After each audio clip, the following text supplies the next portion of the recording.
Hello मेरे प्यारे दोस्तों, आज की इस वीडियो लेक्चर के अंदर जो है हम पढ़ेंगे मोलर वॉल्यूम के बारे में।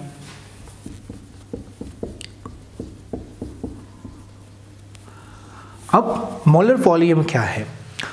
आपने इससे पहले कि मोलर वॉल्यूम की तरफ चले जाए, एक टर्म है जिसे हम कहते हैं स्टैंडर्ड टेम्परेचर एंड प्रेशर, जिसे शॉर्टली कहा जाता है STP। STP stands for standard temperature and pressure. Standard temperature and pressure. अब स्टैंडर्ड टेम्परेचर हमारे पास है 0 degree Celsius and standard pressure हमारे पास है 1 atm pressure. 0 degree Celsius and 1 atm pressure को हम कहते हैं स्टैंडर्ड टेम्परेचर एंड प्रेशर, जिसे शॉर्टली कहा जाता है STP। अब किसी भी सब्सटेंस की 1 मोल की वॉल्यूम 8 STP, उसे हम क्या कहते हैं? मोलर वॉल्यूम कहते हैं। किसी भी सब्सटेंस की 1 मोल की जो वॉल्यूम है 8 STP, उस वॉल्यूम को कहा जाता है molar volume. What is molar volume? तो आपने ज़हन में रखना है कि molar volume is the volume occupied by 1 mole of any substance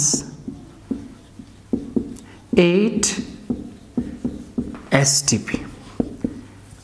8 STP।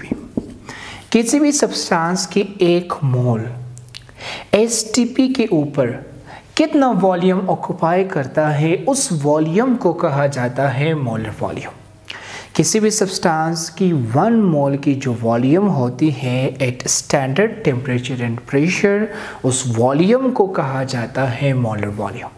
अब आपने ज़हन में रखना है, ये जो मोलर वॉल्यूम है इसे हम रिप्रेजेंट करते हैं with Vm। Molar volume is represented by Vm। सारे सब्सटेंसेस की जो मोलर वॉल्यूम है वो हमेशा सेम होता है। सारे सब्सटेंसेस की मोलर वॉल्यूम क्या है? सेम है at standard temperature and pressure. और मोलर वॉल्यूम की वैल्यू सारी सब्सटेंसेस के लिए वो हमारे पास है 22.414 moles per decimetre cube. Moles per decimetre cube. सारे सब्सटेंसेस की मोलर वॉल्यूम सेम होती है at standard temperature and pressure, और मोलर वॉल्यूम सारे सब्सटेंसेस की वो कितनी है? 22.414 मोल्स पर डेसीमीटर क्यूब। और ये कांस्टेंट है, ये सेम है सारे सब्सटेंसेस के लिए, इर्रिस्पेक्टिव के वो क्या है, वो हाइड्रोजन है, वो ऑक्सीजन है, वो अमोनिया है, वो कार्बोनेट है, जो भी है। किसी भी सब्सटेंस की 1 mole at standard temperature and pressure वो कितनी वॉल्यूम ऑक्युपाई करती है, वो सेम होता है सबके लिए, और उसकी वैल्यू है 22.414 मोल्स पर डेसीमीटर क्यूब। अब आते हैं मोल कैलकुलेशन की तरफ। मोल कैलकुलेशन के अंदर सबसे पहले हम ये पढ़ेंगे कि अगर किसी सब्सटेंस की मास दी जाए हमें और उसके मास को हमने मोल के अंदर कन्वर्ट करना हो, तो हम मास को मोल के अंदर किस तरह कन्वर्ट करेंगे? मोल कैलकुलेशन के अंदर सबसे पहला जो पोर्शन है वो है मास टू मोल कन्वर्जन। यानी अगर किसी भी सब्सटेंस की मास हमें दिया जाए तो उस सब्सटेंस की मास को हम मोल्स के अंदर किस तरह कन्वर्ट करते हैं, वो इस मोल कैलकुलेशन के पहले सेक्शन के अंदर हम कवर करेंगे। अपने ज़हन में रखना है कि किसी भी सब्सटेंस की मास को मोल के अंदर कन्वर्ट करने के लिए हमारे पास एक फार्मूला होता है मोल का, और वो फार्मूला है mole is equals to given mass divided by molar mass. अब आप देखिए, गिवन मास आपने ज़हन में रखना है कि किसी भी सब्सटेंस की मास जो सवाल में दी गई है उस मास को कहा जाता है गिवन मास। सब्सटेंसेस की मास जो आपको सवाल में दिया जाता है उन्हें हम कहते हैं गिवन मास। अब मोलर मास क्या है? तो मैंने आप लोगों को इससे पहले भी बताया था कि किसी भी सब्सटेंस की 1 मोल की जो मास होती है उसे कहा जाता है मोलर मास।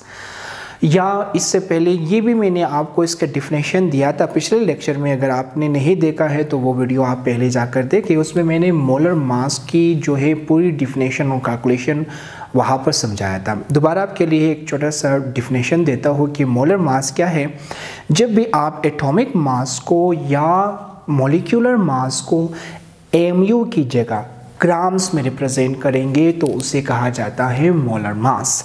तो आपने ज़हन में रखना है कि किसी भी सब्सटेंस की मास जो सवाल में दी जाती है उसे कहा जाता है गिवन मास, और मोलर मास जब आप किसी भी सब्सटेंस के एटॉमिक या मॉलिक्यूलर मास को एमयू की जगह ग्राम्स में रिप्रेजेंट करेंगे तो उसे हम कहेंगे मोलर मास। तो आपने ज़हन में रखना है ये जो गिवन मास है ये सवाल में दी जाती है, और मोलर मास आपने खुद कैलकुलेट करना होता है।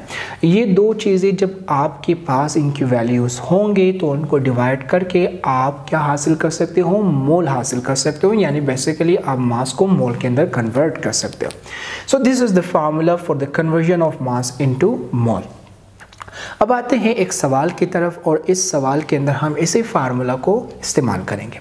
सवाल में दिया गया है कि how many moles are present in 20 grams of sodium hydroxide, यानी हमें बताया गया है सवाल के अंदर कि सोडियम हाइड्रोक्साइड की 20 ग्राम्स वो कितने मोल्स ऑफ सोडियम हाइड्रोक्साइड के बराबर है।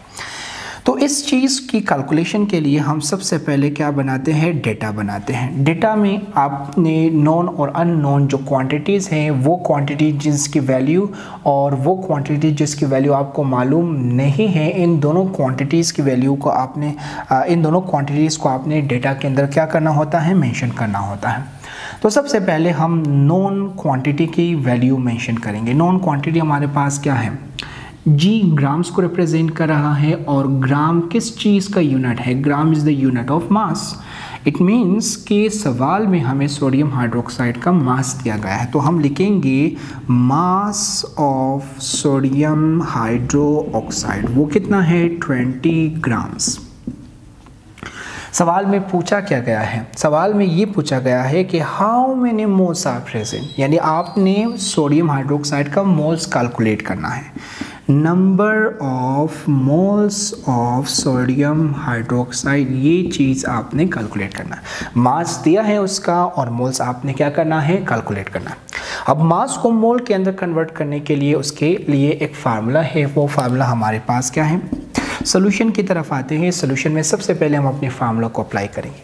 फार्मूला हमारे पास है mole is equals to given mass divided by molar mass.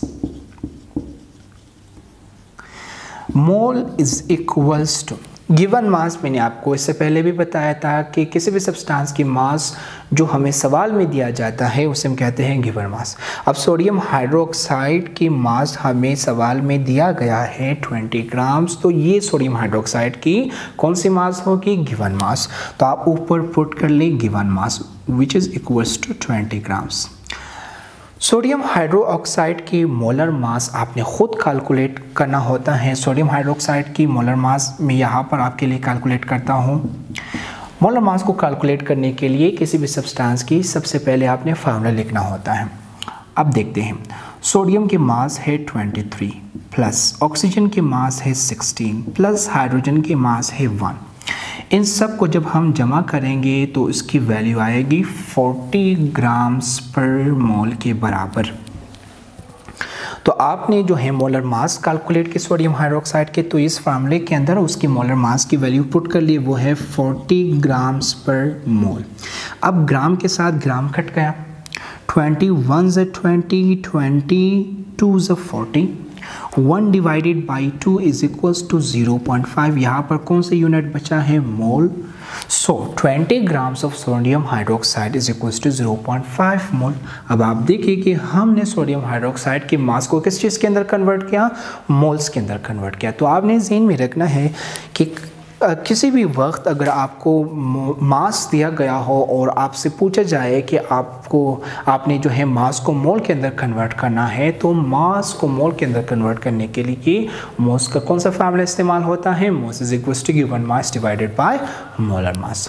Hope आपको आज की टॉपिक अच्छी तरह से समझ में आ चुका है, लेकिन फिर भी अगर आपको इस टॉपिक के रिलेटेड कोई भी क्वेश्चन है तो आप नीचे कमेंट बॉक्स में पूछ सकते हो। हमारे चैनल को सब्सक्राइब करना और लाइक करना ना भूलिए।